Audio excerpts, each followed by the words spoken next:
Libur sekolah menjadi momen yang paling ditunggu bagi Adnan dan 5 temannya.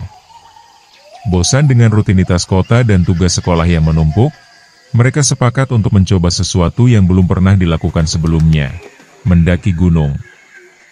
Tak ada satupun dari mereka yang punya pengalaman mendaki. Tidak ada yang pernah mengikuti mapala, tidak punya kenalan pendaki, dan bahkan tidak tahu cara membaca peta kontur. Tapi bagi remaja usia 17-an tahun itu, rasa penasaran mengalahkan semua rasa takut. Pokoknya naik aja, yang penting seru. Gak usah ribet-ribet, kata Dika, salah satu anggota kelompok itu, saat mereka merencanakan pendakian di teras rumah Adnan seminggu sebelumnya. Peralatan mereka sangat terbatas. Carrier pun tak ada. Mereka membawa tas sekolah biasa, bekal nasi bungkus, air mineral galon dibagi ke botol-botol bekas, dan 1 buah tenda pramuka pinjaman dari sekolah yang sebenarnya sudah agak sobek di bagian samping. Jaket seadanya, sepatu bukan sepatu gunung, dan sleeping bag pun tak ada, hanya sarung dan selimut tipis.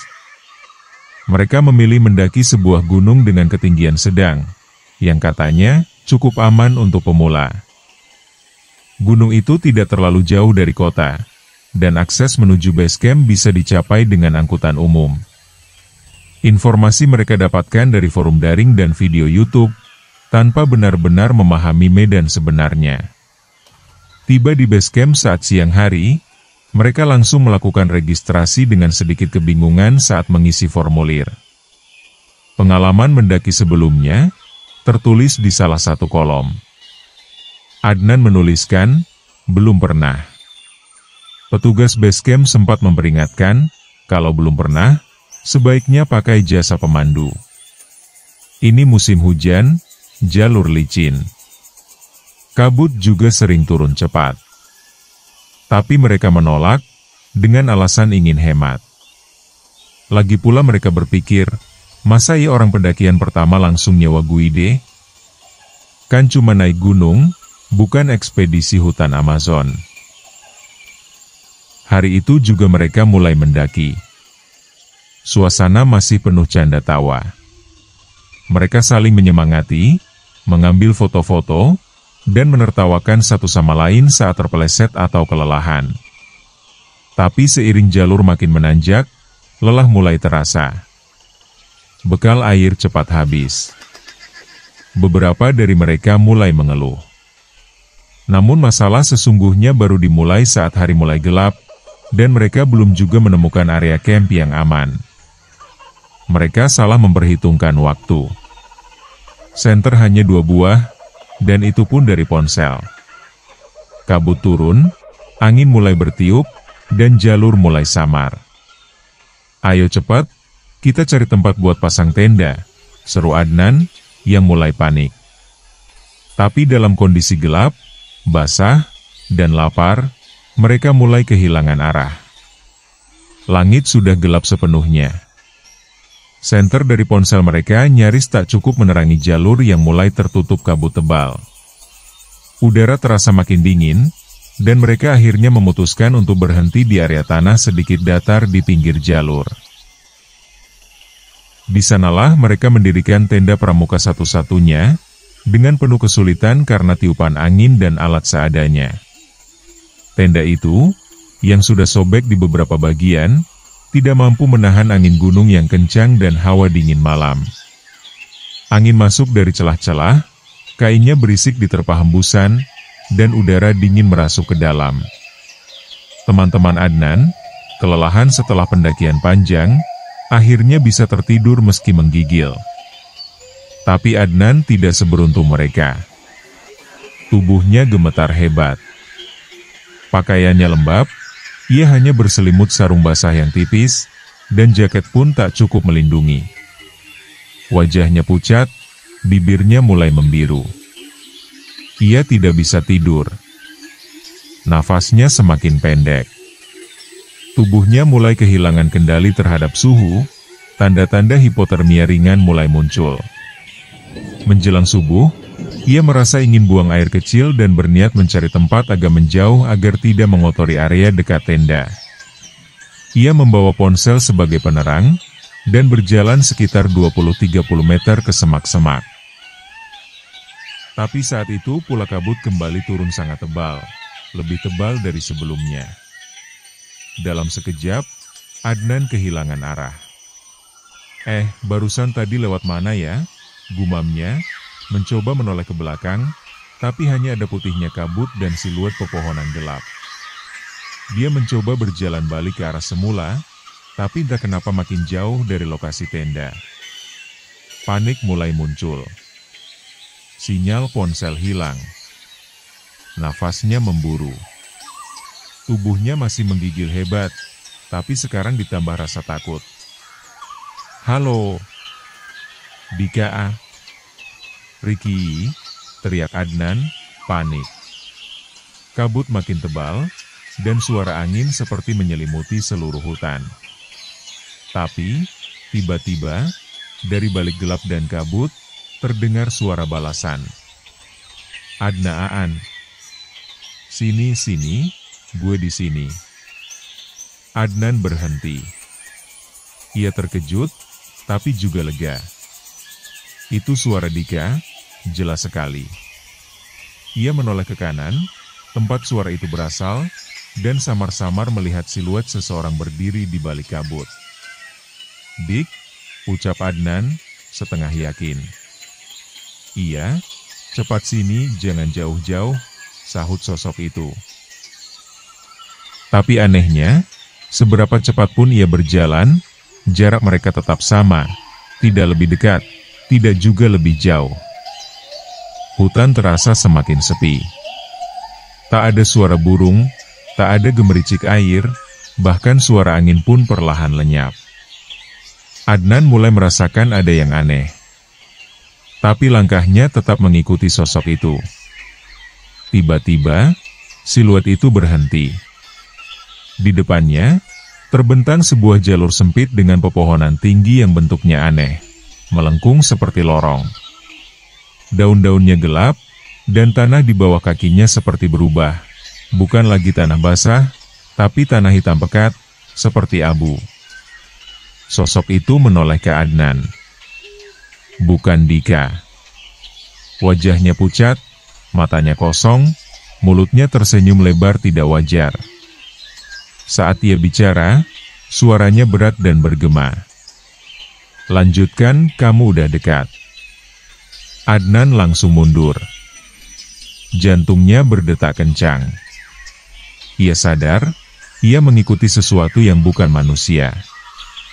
Adnan berdiri kebingungan di antara kabut dan lorong gelap itu. Udara berubah, terasa hening dan berat, seperti bukan lagi bagian dari hutan yang ia kenal. Ia merasa terjebak di tempat asing. Tanah di bawah kakinya dingin seperti abu.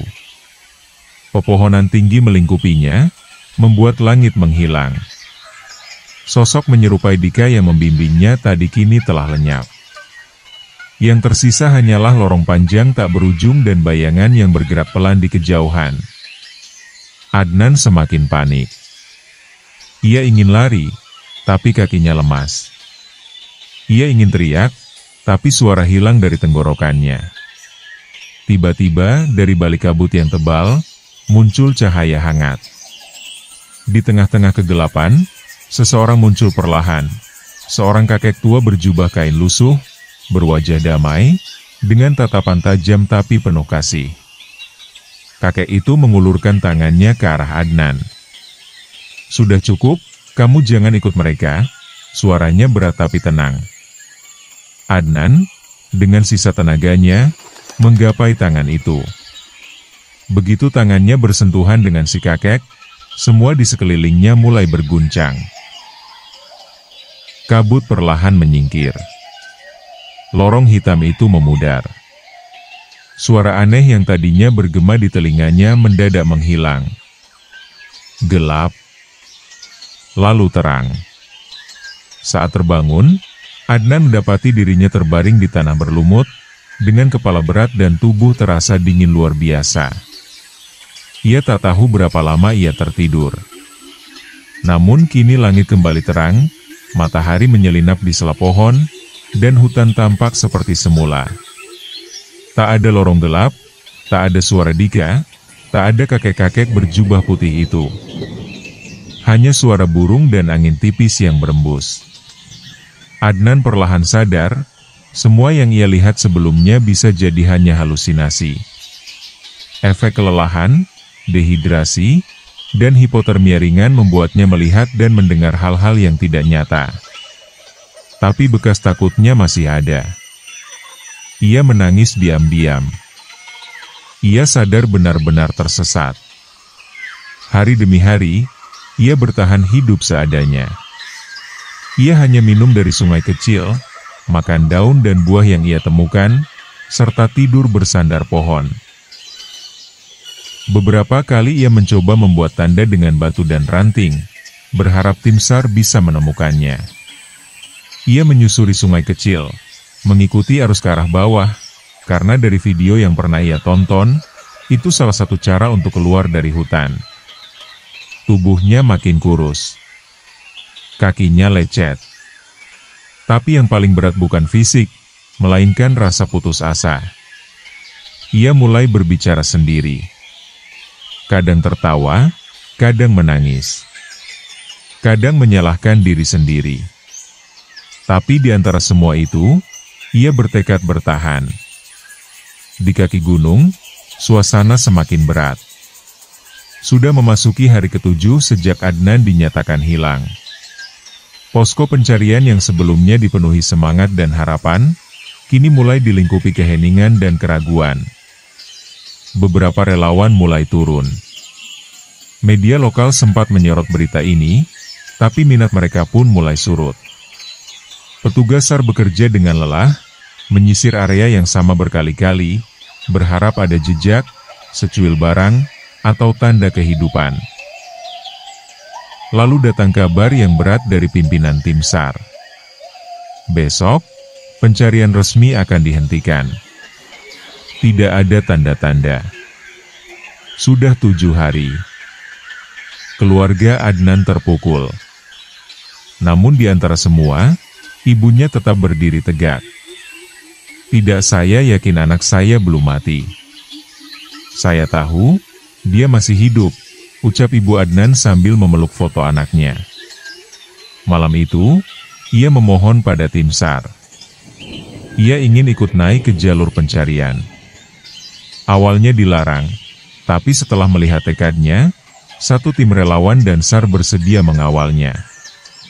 Keesokan paginya, ibu Adnan mendaki, mengenakan jaket tebal, syal, dan membawa senter kecil. Tangannya menggenggam kuat tas berisi air dan nasi bungkus. Tapi yang paling penting, keyakinannya.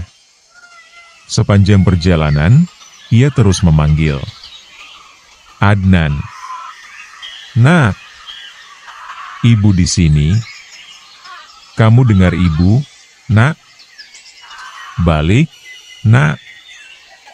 Ibu datang buat kamu. Tangisnya pecah. Suaranya parau.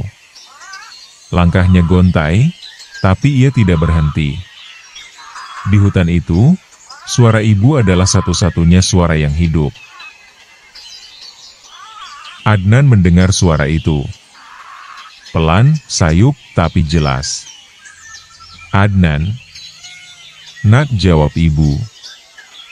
Ia menoleh. Hatinya bergetar. Ia kenal suara itu. Namun ketakutan masih membekas kuat. Pengalaman bertemu sosok yang menyerupai Dika, lorong gelap, dan dunia lain itu membuat pikirannya retak. Ia tidak tahu apakah suara itu nyata, atau jebakan lain dari dunia gelap. Matanya memerah. Tubuhnya gemetar. Ibu, bisiknya pelan. Tapi ia tidak menjawab lebih keras. Ia bersembunyi di balik semak dan akar pohon, menutup mulut dengan tangannya sendiri. Ia takut. Takut kalau itu bukan ibunya, hanya tipuan lain dari alam tak terlihat. Tangisnya tertahan. Ibu, maaf, aku takut. Ibu Adnan terus memanggil selama beberapa jam. Tapi tak ada balasan. Tak ada jejak. Tak ada gerakan. Matahari mulai condong ke barat.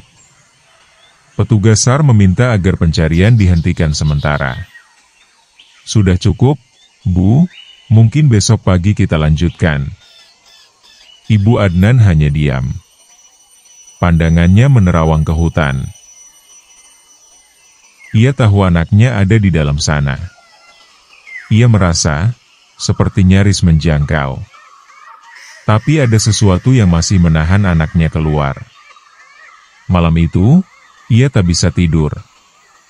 Di pelataran base camp, ia berdoa tanpa henti. Di depan api unggun kecil, ia memohon pada Tuhan, pada alam, dan pada leluhur, agar anaknya dipertemukan kembali, agar ketakutannya hilang, dan agar ia berani untuk menjawab panggilan cinta dari ibunya. Malam itu di pelataran base camp, Ibu Adnan tak bisa tidur. Wajahnya kusut, matanya sembab, tapi hatinya masih menyala dengan satu hal, harapan. Di tempat berbeda, jauh di dalam hutan, Adnan tertidur di bawah akar besar, tubuhnya memeluk lutut, udara dingin mengembun di rambutnya yang kotor dan kulitnya yang pucat. Dalam tidurnya yang dalam, ia bermimpi. Kabut yang pekat perlahan membuka. Di tengah hamparan padang putih, kakek berjubah putih yang pernah menuntunnya dulu kembali datang. Tapi kali ini, ia tidak sendiri. Di sampingnya, berdiri seorang perempuan berjilbab lusuh. Dengan wajah lelah tapi penuh cinta. Matanya berkaca-kaca. Itu adalah ibunya. Kakek itu menoleh ke Adnan, lalu berkata pelan, "Sudah waktunya pulang, Nak." Lalu sang ibu, dengan suara yang begitu akrab dan lembut, memanggil, "Anan, ayo, Nak. Ibu di sini. Ayo kita pulang." Air mata Adnan langsung mengalir. Ia belum pernah mendengar panggilan itu selama bertahun-tahun. Anan, panggilan masa kecilnya, hanya ibunya yang memanggil begitu. Adnan berjalan pelan, lalu berlari, lalu memeluk ibunya sambil menangis. "Ibu, aku takut, tapi aku ingin pulang." Ibunya membalas pelukan itu sambil mengusap punggungnya. "Ibu tahu, kamu kuat, Nak. Sekarang, ayo pulang." Pagi pun datang. Fajar menyentuh pucuk pepohonan. Hari ke-8. Sejuk tapi berat. Tim SAR bersiap. Hari ini pencarian akan menjadi hari terakhir. Jika tidak ada tanda, maka pencarian akan dihentikan sepenuhnya. Tidak ada pilihan. Logistik menipis, dan tekanan dari atas sudah muncul. Ibu Adnan menunduk, berat menerima kenyataan, tapi akhirnya mengangguk. Sebelum tim naik, ketua tim SAR menghampiri Ibu Adnan. "Bu, coba nanti kalau ibu manggil, pakai panggilan kecilnya. Yang cuma ibu yang biasa pakai. Kadang yang begitu bisa lebih masuk ke hatinya. Dan ajak dengan hal-hal yang dia suka. Kayak makanan favoritnya. Itu bisa jadi pegangan dia buat balik." Ibu Adnan mengangguk pelan. Dadanya sesak. Pukul 9 pagi. Mereka kembali menyusuri jalur lama, kali ini menuju area barat, tempat yang belum sempat dijelajahi sepenuhnya karena medan terjal. Ibu Adnan berdiri di tepi jalur, menghadap hutan yang berkabut tebal.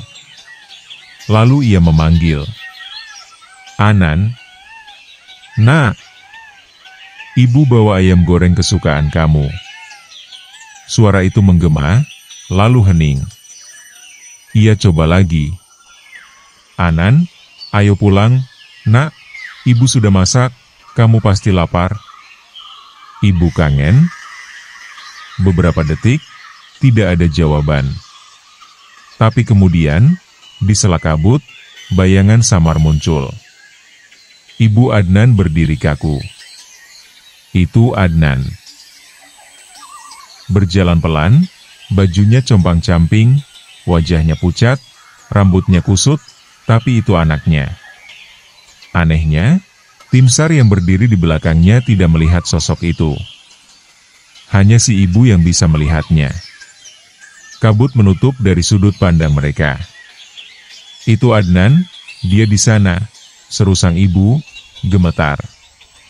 Ketua tim SAR langsung siaga. Ayo, Bu. Kita dekati pelan-pelan, saya dan 2 anggota ikut dampingi. Mereka menyusuri jalur menuju ke barat. Kabut mengalir perlahan, dan, benar. Adnan berdiri di sana, menatap ibunya. Air mata kembali mengalir. Sang ibu memeluk anaknya erat, kali ini bukan mimpi. Ibu, aku pulang. Ucap Adnan pelan, tubuhnya ambruk dalam pelukan ibunya. Tim SAR segera mengevakuasi. Tangis, pelukan, dan rasa syukur membuncah.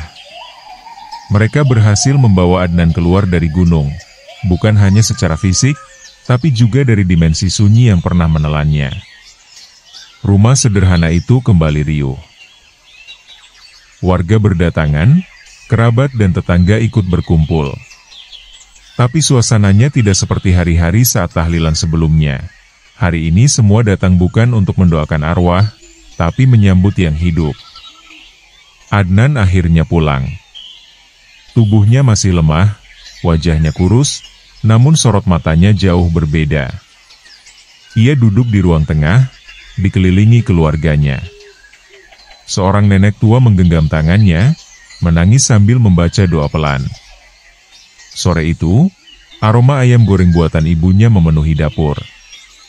Dan ketika ia makan, pelan, suapan demi suapan, air mata tak bisa ditahan lagi. Anan udah pulang, Bu. Ibu juga udah bilang, kan, kamu pasti kuat. Maaf ya, Bu. Anan sempat ragu, sempat takut, sempat pengen nyerah. Tapi kamu jawab panggilan ibu. Itu artinya kamu gak nyerah, Nak. Beberapa minggu kemudian, Adnan mulai pulih. Badannya membaik, pikirannya juga perlahan stabil. Tapi hatinya berubah. Ia tak lagi seperti dulu yang nekat dan menyepelekan hal-hal penting.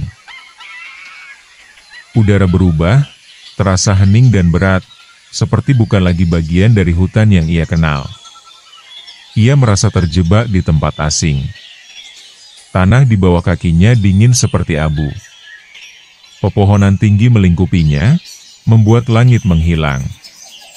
Sosok menyerupai Dika yang membimbingnya tadi kini telah lenyap. Yang tersisa hanyalah lorong panjang tak berujung dan bayangan yang bergerak pelan di kejauhan. Adnan semakin panik.